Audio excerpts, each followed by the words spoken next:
kailangan ng atensyon nating lahat.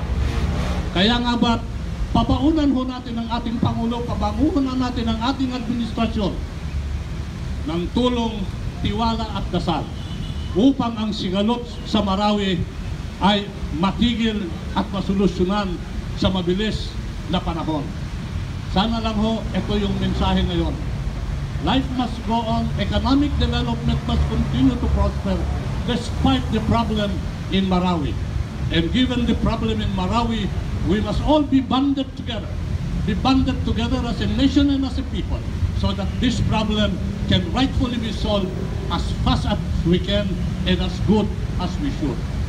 Ito ho yung mensahe natin ngayon. Nabanggit ho na itong proyektong ito ay marahil magdudulot ng konting inconvenience o traffic ika nga habang ginagawa yung dalawang istasyon. May inconvenience. Pakiusap ko lang ho, intindihin nyo yung konting inconvenience.